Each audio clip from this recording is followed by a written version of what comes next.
Alexander Skeel strode through the front doors of his upscale home, a picture of confidence and success. Crisp suit, polished shoes, a smile that charmed anyone in his path.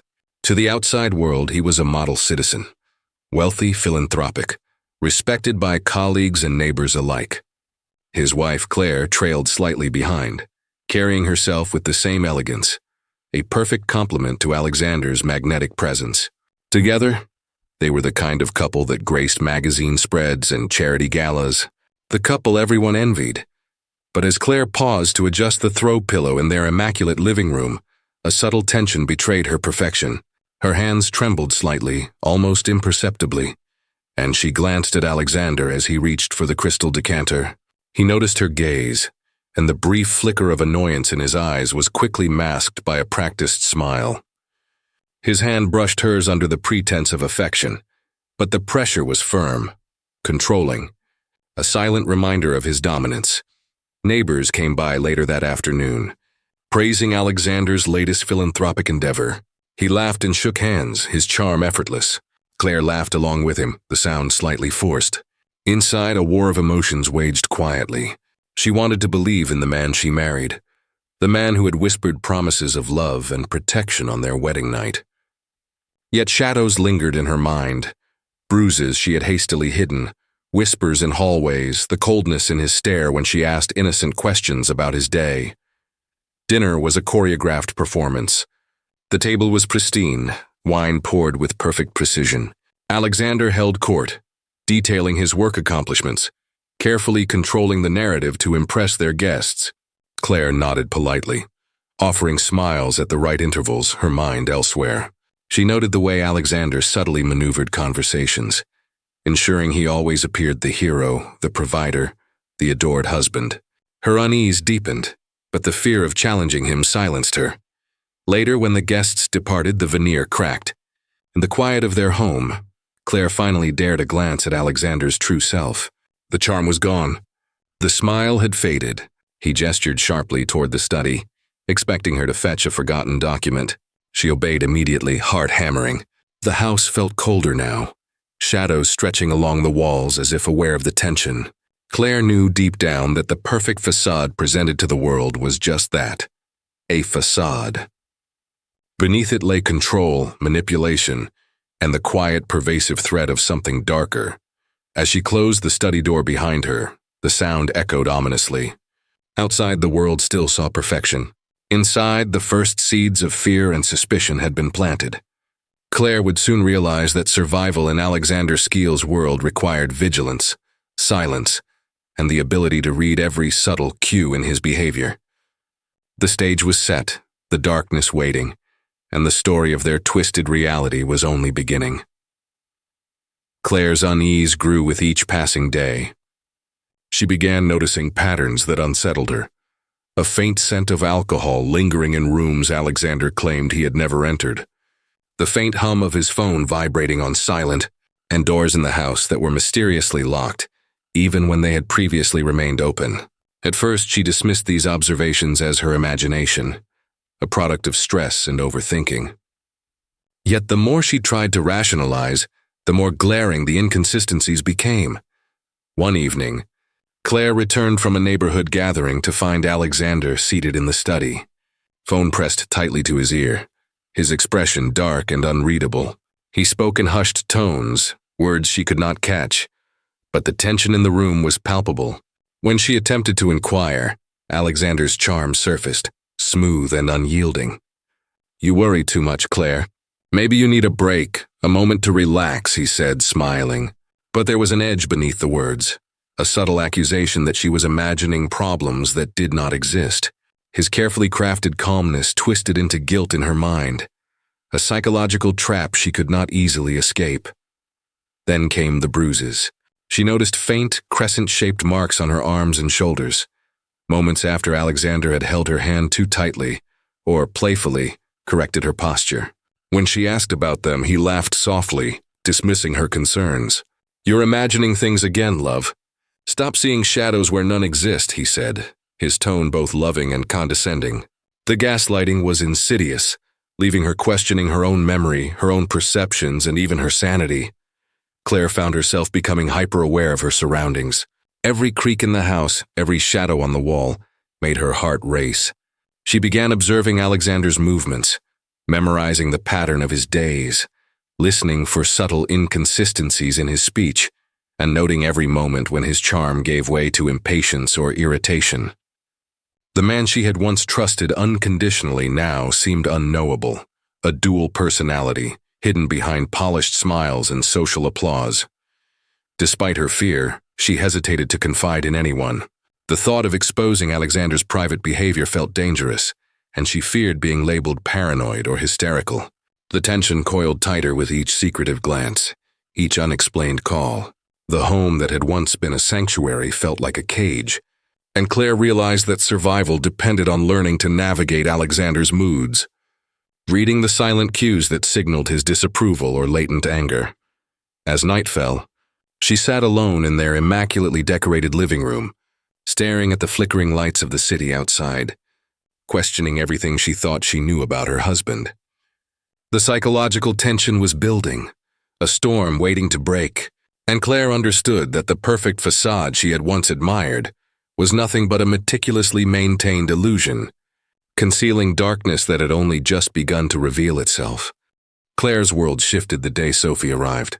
Her childhood friend, now a seasoned social worker, had insisted on visiting after hearing vague rumors about Alexander's controlling tendencies. Claire had hesitated to reveal anything, afraid that suspicion might turn into confrontation. But Sophie's presence was different, warm, non-judgmental, and vigilant. From the moment Sophie stepped through the grand entrance of the Skeel residence, she noticed the tension in the air. Alexander greeted her with a practiced smile, shaking her hand firmly, exuding charm and authority. But his eyes lingered on Claire, calculating, sharp, almost predatory. Claire felt a chill creep up her spine. Every time Sophie glanced around the living room, noting the locked doors, the immaculate but unnervingly sterile decor, she whispered observations that only Claire could hear. "You know, Claire, some of these things, they don't feel right," Sophie murmured during a private moment in the kitchen. "The house, the bruises you've tried to hide, the way he monitors every little detail, it's not normal." Claire laughed nervously, forcing herself to believe she was overreacting. "It's nothing, Sophie. Alexander's just careful, protective," she said, attempting to maintain the illusion of marital bliss. Yet deep inside, unease gnawed at her. Sophie's trained eye could not be fooled. She noticed the subtle marks of manipulation, Claire's eyes darting toward Alexander whenever he entered a room, the forced laughter at his jokes, the hesitation before answering questions about his daily schedule. It was the body language of someone walking on a tightrope, aware that one misstep could provoke anger or punishment. Alexander, sensing the subtle scrutiny, smiled wider, poured wine with exaggerated elegance, and engaged Sophie in conversation, steering attention away from Claire. But Claire felt the oppressive weight of his control intensify, and a flicker of fear she had tried to suppress surged to the surface. Sophie paused in the study, scanning the room. "Claire, these locked cabinets. And what's in these drawers?" she asked softly, tilting her head at a row of identical locked compartments. Claire swallowed hard, unable to answer. She wanted to protect her husband's image, the man she had once loved deeply. But every instinct screamed that something horrifying was hidden behind those doors. Throughout the visit, Claire's loyalty collided with fear. She wanted to shield Alexander, preserve their family's reputation, and maintain the life she had built. Yet she also feared for herself, for Sophie, and for the invisible victims she could no longer ignore. The tension between devotion and moral obligation grew unbearable. By the end of the afternoon, Claire felt a new sense of dread. Sophie's subtle warnings had stirred a storm within her, a realization that the man she trusted might be capable of unfathomable cruelty. Alexander's charming facade remained intact for the world outside, but within the walls of the home, the seeds of suspicion and fear had taken root. Claire knew that the path ahead would be one of peril, and that the darkness she had glimpsed was only beginning to surface. That night, while Alexander was away at a late business meeting, Claire allowed herself a moment of curiosity and fear. The house was silent, shadows stretching across the walls, and the faint hum of the city outside reminded her that the world beyond these doors existed. Yet she felt trapped inside a labyrinth of secrets. She approached the study, heart pounding, and opened the locked cabinet she had long suspected concealed more than trivial household items. Inside, she discovered a series of leather-bound diaries, meticulously labeled with dates spanning years. Her hands trembled as she opened the first volume. The neat, precise handwriting was unmistakably Alexander's, but what she read made her stomach turn. The entries detailed not only financial maneuverings and suspicious transactions, but also violent episodes and methods of controlling those closest to him. There were mentions of intimidation, hidden threats, and carefully orchestrated lies to manipulate perception. Each page peeled back another layer of the man she thought she knew. Next, she found ledgers filled with coded financial notations and transfers to untraceable accounts. Certain names were circled, others underlined with alarming consistency. It was clear these were not ordinary business dealings. They hinted at something darker, a network of secrecy designed to protect and perpetuate Alexander's power. The more Claire read, the more the walls of her home felt suffocating, the air thick with unspoken danger. Her mind raced. Denial warred with fear. Could she have misread the signs all along?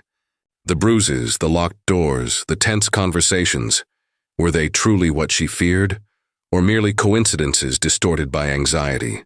But as she turned another page, a chilling entry described a confrontation with someone identified only by initials, an incident that left her trembling. She realized that Alexander's control was not just psychological. It could escalate to physical harm if challenged. Guilt gnawed at her.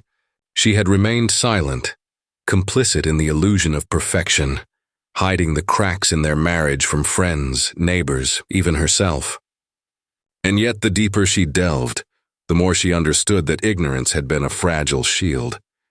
Exposure was inevitable, and the cost could be catastrophic, for herself, for others, and for the fragile image of family Alexander so carefully curated. Closing the diaries and carefully replacing them, Claire felt her sense of security disintegrate. The house that had once been a sanctuary now felt like a cage. Every creak in the floor, every flicker of light through the blinds seemed loaded with threat.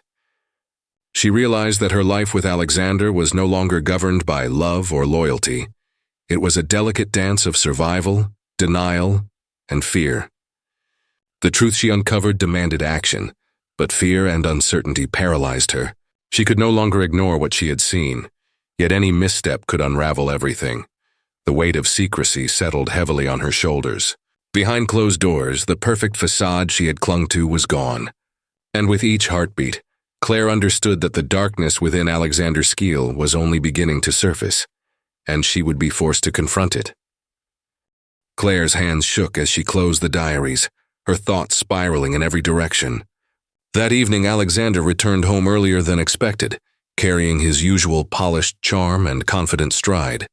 He greeted her with a smile that failed to reach his eyes, the kind of smile that cloaked a razor-sharp edge. Claire felt the weight of the secrets she had uncovered pressing down, making her falter under his gaze. "You've been quiet tonight," Alexander observed casually, yet his tone carried the subtle threat of disapproval. "Something on your mind?" Claire hesitated. The truth hovered on her tongue, terrifying in its potential consequences. I was just thinking about some things," she murmured, careful to keep her voice steady. Alexander's eyes narrowed ever so slightly, and then a practiced warmth returned. "You worry too much, Claire.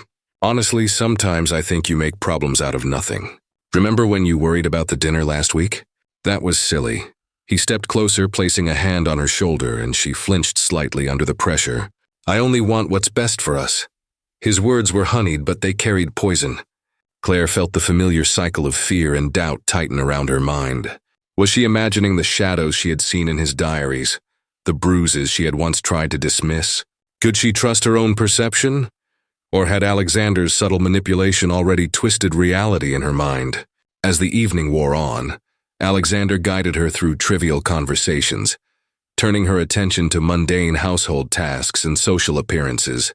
He praised her for her thoughtfulness and intelligence, yet every compliment felt like a tether, a reminder that she was beholden to him, that deviation could carry consequences. His control was psychological as much as it was physical, a constant, invisible cage. Claire caught herself watching his every gesture, noting the changes in tone, the slight shifts in his body language that indicated displeasure. She realized that survival meant obedience, compliance, and silence. Any display of independence could be construed as defiance, and defiance had previously drawn anger, quiet, simmering, sometimes explosive. Later, as Alexander reviewed his financial records in the study, Claire tried to speak cautiously. "Alexander, I found something in the diaries. I think we should talk about it." He looked up, a flicker of irritation crossing his face before being masked by calm. "Claire, you've been reading things you shouldn't. That's dangerous. You know I only want what's best. You need to trust me and trust that everything I do is for us. Stop doubting everything." His voice was soft, almost seductive. Yet she felt the implicit threat, the message that questioning him could destabilize everything she held dear. Claire's mind swirled with confusion. Fear and love collided, and the psychological chains tightened. She felt trapped in a carefully constructed world, one where reality was mutable, and the man she married was a master of manipulation. As she retreated to her room, the weight of doubt and terror pressed against her chest. The perfect facade was gone, and the next step, truth or survival, loomed like a storm on the horizon. The night was heavy, thick with tension, as Claire prepared dinner alone in the dimly lit kitchen. Alexander had returned from a late meeting earlier than expected, his footsteps unusually sharp against the polished wooden floor. She could feel the energy in the room shift the moment he entered, an invisible charge of control and expectation that pressed her against the walls of the home she had once felt safe in. A small disagreement about dinner, a forgotten ingredient, an improperly folded napkin, escalated quickly. Alexander's voice, usually controlled and persuasive, hardened. He gestured angrily, his words laced with blame. Claire tried to maintain calm, to soothe the situation with gentle words, but his eyes glinted with a dangerous edge. Then it happened. A swift movement, barely noticeable in the chaos, left Claire gasping in shock. Alexander had struck her, not with full force, but enough to make her knees buckle slightly, and her heart race with fear.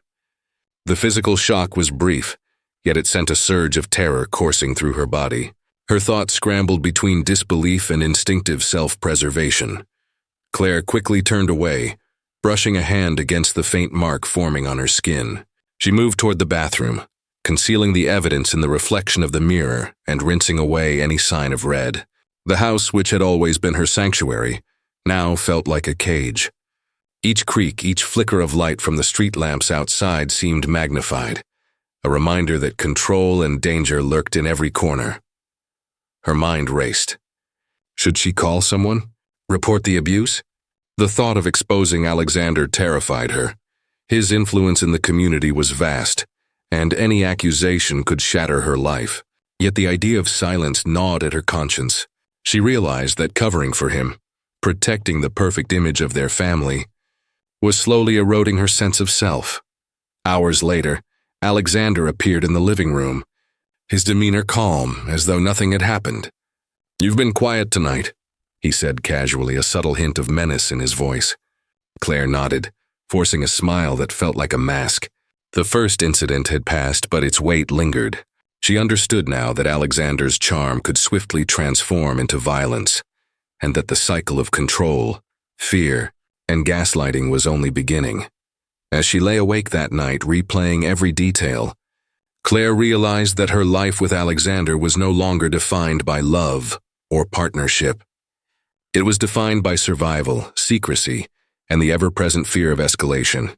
The incident was a turning point, a line crossed that could not be uncrossed. And yet she found herself caught in a perilous balance: protect the truth and risk everything, or remain silent and allow the darkness to grow unchecked. The storm within their home had begun, and Claire knew that the next confrontation, whether psychological or physical, would escalate the stakes further. Her sense of reality, security, and morality was on the line. The next morning, the hum of the city seemed heavier, the air in the house thick with tension. Claire awoke to find the front door slightly ajar, a detail that made her pulse quicken. Soon after, 2 detectives arrived, calm yet authoritative, requesting to speak with her. Alexander met them at the door, his charm radiating as he greeted the officers, extending polite hands and rehearsed smiles. He was the picture of civility, yet Claire could feel the subtle undertow of control, an invisible tether guiding every interaction. The detectives began subtly, asking general questions about daily routines, interactions with neighbors, and the family dynamic. Claire answered cautiously, choosing words that would not trigger Alexander's anger, while still hinting at the undercurrents of fear she had lived with. Each question felt like a probe into her psyche, each answer a tightrope walk between truth and self-preservation. Alexander observed from the doorway, a seemingly harmless smile on his face. "Don't worry, Claire. Just answer calmly," he whispered, the soft tone masking the coercion behind it. Every syllable reinforced his control. Every glance reminded her that deviation could have consequences. He framed her as sensitive, overly emotional, and prone to exaggeration, planting seeds of doubt in the detectives' minds while keeping his own hands clean. Claire's internal struggle intensified. She wanted to protect herself, to reveal the truth about the abuse and the hidden dangers that lurked behind Alexander's polished facade, yet fear and manipulation paralyzed her. The detective's questions grew more pointed as subtle inconsistencies in her answers emerged, not through lies, but through the stress of navigating a volatile home. Every hesitated word, every faint stammer seemed to confirm Alexander's portrayal. A wife teetering on the edge of hysteria, unreliable and overwhelmed. Despite this, a spark of resolve flickered inside Claire. She noticed the careful observation in the detective's eyes, the subtle shift when she mentioned unexplained bruises, fleeting absences, and moments of fear. Though Alexander attempted to dominate the narrative, the truth had begun to seep through cracks in his performance.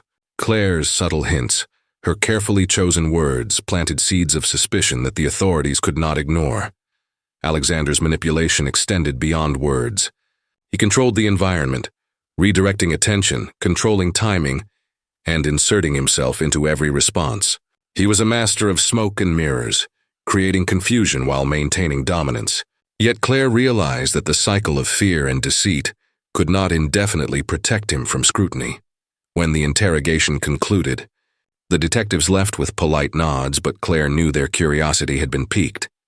Alexander closed the door behind them, his face calm yet tense. "That went well," he said, the words light, the tension heavy. "Remember, they're just trying to create drama. Don't make this about us." Alone in the living room, Claire's heart raced. She understood that the external forces, the law, the investigations, the anonymous tip, would now collide with the private terror of her life. The protective walls of secrecy had begun to crumble, and the next confrontation with Alexander would be unavoidable, fraught with peril, and potentially explosive. The game of control, truth, and survival had entered a new, dangerous stage. The quiet of the night offered Claire a rare opportunity to breathe, yet the air was thick with tension and dread. Alexander slept in the room next to hers, his steady breathing a grim reminder of the control he wielded over her life. She sat at the kitchen table, a notebook open before her, jotting down details of conversations, odd behaviors, and moments of physical abuse she had meticulously documented over weeks. Each word felt like a betrayal, yet it was necessary. Her phone vibrated softly, a message from Sophie, her childhood friend and trusted confidant. "Do you have the notes ready?" "We need every detail," it read. Claire's fingers trembled as she typed back a cautious affirmation. The collaboration was delicate. Every message risked exposure. Every meeting carried potential danger, but Sophie's presence offered a lifeline. Together, they could finally begin to piece together the hidden reality of Alexander's life. A reality he had spent years masking behind charm, manipulation, and fear. During breakfast, Alexander's smile was practiced a flawless mask. "You look distracted," he observed, his tone light yet edged with suspicion. Claire forced a calm, compliant nod. "Just thinking about the day ahead," she murmured. Her words were harmless, but internally, she measured her actions against every possible consequence. One misstep could undo everything, unraveling both her safety and the fragile thread of evidence she and Sophie were weaving. As the days passed, Claire carefully collected documents, photographs, and digital records while maintaining the facade of normalcy. Each small act of defiance, each covert piece of evidence felt simultaneously empowering and terrifying. Alexander's manipulations loomed over her like a shadow, his subtle accusations and calculated smiles reminding her of the danger she faced. She could not afford to falter, could not afford even a hint of discovery. The psychological strain was immense. At times, Claire questioned her own morality. Was she committing a betrayal by documenting Alexander's crimes, even if it meant protecting herself and others? The love she once felt for him, now warped by fear and manipulation, competed with the moral imperative to act. Every whispered phone call, every hidden document became a battlefield of conscience, loyalty, and survival. One evening, Alexander entered the study unexpectedly, catching Claire mid-task. He raised an eyebrow, scanning the papers with feigned curiosity. "What are you doing?" he asked casually, though his eyes searched for hidden truths. Claire's heart pounded as she forced a smile, closing the notebook and stepping back. "Just organizing things," she replied, the words bland, controlled. Yet inside she burned with determination. The evidence was growing. The veil was thinning, and the day of reckoning was approaching. Alone later that night, Claire reflected on the dangerous path she had chosen. Betrayal was no longer an abstract concept, it was her daily reality. The household had transformed into a psychological battlefield where trust, fear, and moral responsibility collided. And while Alexander remained unaware of the storm brewing against him, Claire knew the confrontation, inevitable and potentially explosive, was drawing ever closer. The storm outside pounded against the windows as Claire moved silently through the darkened house, her hands trembling. Every creak of the floorboards made her jump. Every shadow seemed alive with threat. She had spent months gathering evidence, documenting Alexander's manipulations and abuse, but nothing could have prepared her for what would unfold that night. Alexander returned earlier than expected, his mood dark and unpredictable. Words exchanged over minor frustrations quickly escalated into a heated argument, voices ricocheting off the walls. His charm, once comforting, had transformed into a menacing edge. Every syllable he spat carried accusation and control. Claire felt the familiar surge of fear and tension, the adrenaline that had punctuated so many encounters. The confrontation became physical. Alexander lunged, and Claire instinctively defended herself. The struggle was chaotic, a blur of flailing limbs and desperate attempts to protect herself. A lamp toppled, shattering on the floor, its shards reflecting the flash of lightning outside. Then, in a moment that seemed both surreal and eternal, Alexander fell. Blood pooled beneath him, dark and final. Claire froze, the sound of her own gasp drowned by the thunder outside. The house became silent except for her ragged breathing. She stared at him, disbelief and horror colliding with the cold recognition that this was real. He was dead. Questions swirled in her mind. Was it self-defense, an accident, or had she acted with intention? The answer eluded her, slipping further with each heartbeat. Fear gripped her, not just of the act itself, but of the consequences that were sure to follow. Claire cleaned herself, wiped fingerprints, and tried to make sense of the chaos. Every instinct screamed to flee, to hide, to call someone. Yet the weight of reality pinned her in place. She knew that the law, now an invisible presence hovering over her life, would dissect every detail, questioning her morality, intent, and sanity. The line between survival and guilt blurred in the dim light of the blood-stained floor. Sirens echoed faintly in the distance, drawing closer. The FBI and local authorities had been tipped off, alerted to Alexander's suspicious activities. Claire's heart raced. Every choice she made from this point on could shift the narrative, determine whether she would be seen as a victim or as a participant in the violence. She understood that silence could be both protection and condemnation. Hours later, as she sat alone in the living room, The storm subsided, leaving only the echoes of a life shattered. The evidence she had gathered, the months of fear and secrecy, suddenly felt both distant and crucial. Alexander's manipulation, cruelty, and control had culminated in this irreversible moment, and now the investigation would decide her fate. The ambiguity of the night, the terror and the blood on the floor would define the battle between truth and survival. Claire knew with a chilling clarity that nothing would ever be the same. The act that had begun as self-preservation had become a turning point, a descent into uncertainty, legal scrutiny, and psychological torment. Every next step would be a delicate, terrifying negotiation with law enforcement, morality, and her own fractured conscience. Claire sat stiffly across from the FBI agents and local detectives, the sterile room amplifying every tick of the clock. Her hands were clammy, gripping a thin pad of paper she had brought not to shield herself, but to steady her nerves. Outside, the world continued unaware, but inside these walls, every word she spoke could become evidence against her, every hesitation a potential liability. The agents began gently, their voices calm, encouraging her to recount her daily life with Alexander. "Tell us about a normal day," one said, pen poised, ready to capture her every word. Claire complied, speaking carefully, painting a picture that seemed plausible yet subtly hinted at the darker undercurrents. She described his charm, the public appearances, the facade of the perfect husband, carefully balancing truth with the need to protect herself. Then the questions turned sharper, probing for inconsistencies, for moments that revealed manipulation, control, and abuse. Claire felt her heart hammer as she described the hidden diaries, the bruises, the constant fear that had governed her life. Every confession felt like a tightrope walk. She wanted to expose Alexander's cruelty fully, yet every word also tethered her to the reality of complicity, of silence maintained for years. The agents leaned in, their questions relentless yet professional. "Were there times you feared for your safety?" one asked. Claire nodded, her throat tight. "Yes. There were moments I thought he might." Her voice faltered. She corrected herself, swallowing hard, knowing the line between victim and accomplice was dangerously thin.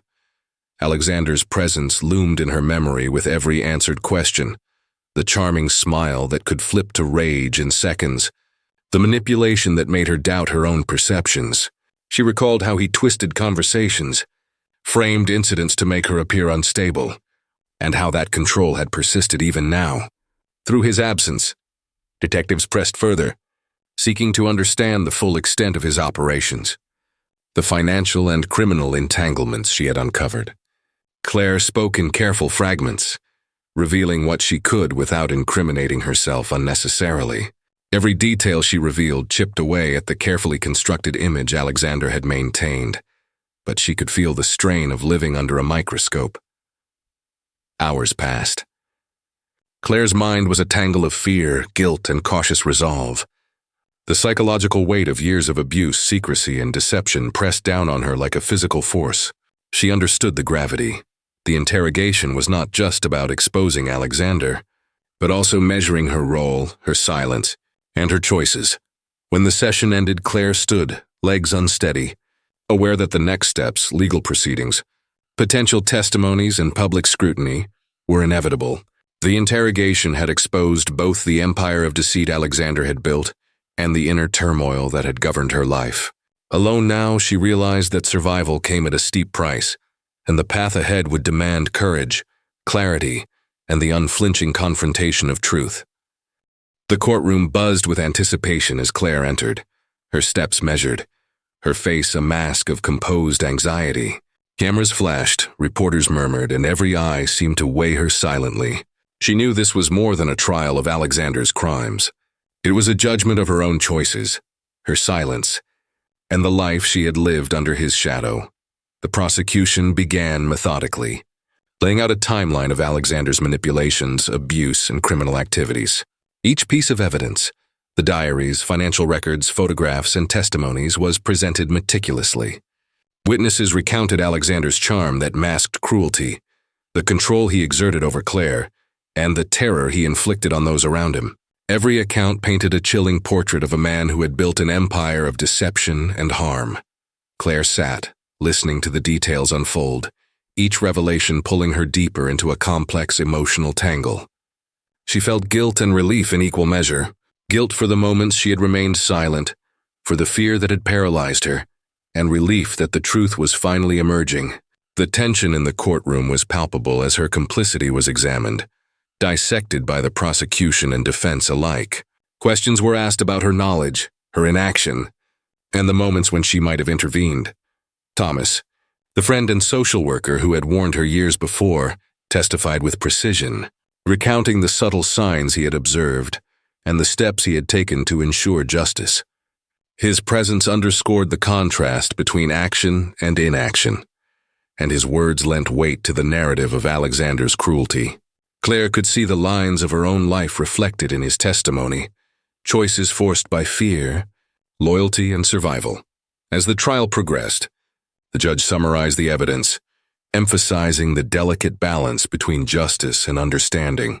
Alexander's crimes were undeniable. The court acknowledged the manipulation, abuse, and hidden violence. Claire's plea, which had sought leniency in exchange for cooperation, was weighed against her years of silence.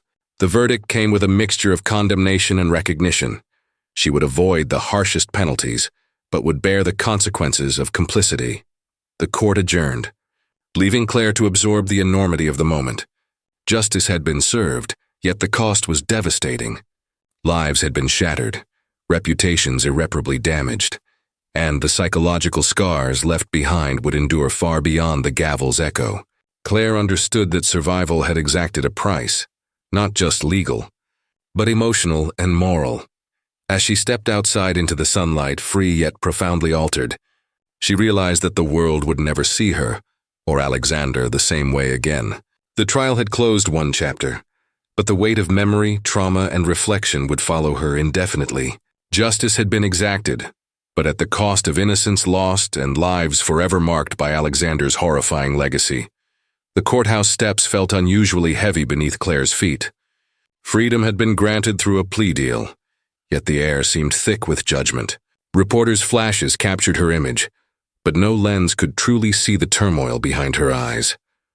The weight of Alexander's legacy clung to her like a shadow, a constant reminder that liberation did not erase trauma. Lily, Alexander's youngest victim, had been placed in protective foster care. Claire visited once, careful to respect the rules, her heart breaking with every smile and tear. The child's innocent gaze reflected both relief and confusion, a mirror of what Claire herself had endured. The knowledge that her silence, however coerced, had allowed harm to continue gnawed at her. Every night she relived choices made under fear, replaying moments where courage might have altered the course of events. Sophie, the childhood friend and social worker who had intervened years prior, distanced herself after the trial. Though her actions had been pivotal in bringing Alexander's crimes to light, the exposure of Claire's complicity had introduced tension that even years of trust could not repair. Claire understood. The bonds between women were fractured by shared trauma and ethical compromise. Loneliness, once a distant fear, became a daily companion. Haunted memories surfaced without warning, the subtle menace behind Alexander's smile, the cold weight of control in whispered threats, the silent pleas of those too young to articulate horror. In moments of quiet, Claire felt his presence still lurking, his influence lingering in the echoes of past fear. Shadows of guilt and grief coiled around her mind, making sleep shallow, dreams fractured, and reality sharp with recollection. Even outside the courtroom, every interaction reminded her of the fragile line between appearance and reality. Neighbors glanced with curiosity, friends whispered, and she felt the subtle judgment of a world that only partially understood her story. Freedom had a bitter edge. She was liberated from legal consequence but shackled by memory, perception, and conscience. Claire sought therapy, trying to untangle the threads of manipulation, fear, and moral compromise. The sessions were long and grueling, peeling back layers of denial, shame, and lingering trauma. She confronted what it meant to survive under oppression, to be both a victim and a participant in a hidden nightmare. With each revelation, she edged closer to understanding herself, Yet the shadow of Alexander's violence remained a permanent fixture. The house she once shared with Alexander was abandoned. A hollow shell of laughter turned to silence, of power twisted into terror.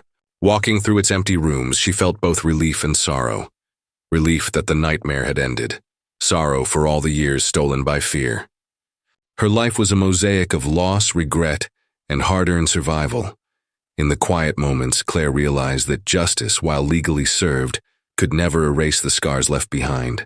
She would carry the memory of Alexander's cruelty, the weight of her choices, and the cost of silence forever. Haunted, wary yet surviving, she stepped into the fragile light of a world irrevocably changed, a witness to horror, a survivor of a life marred by darkness, and a testament to the enduring struggle between truth, morality, and the human heart.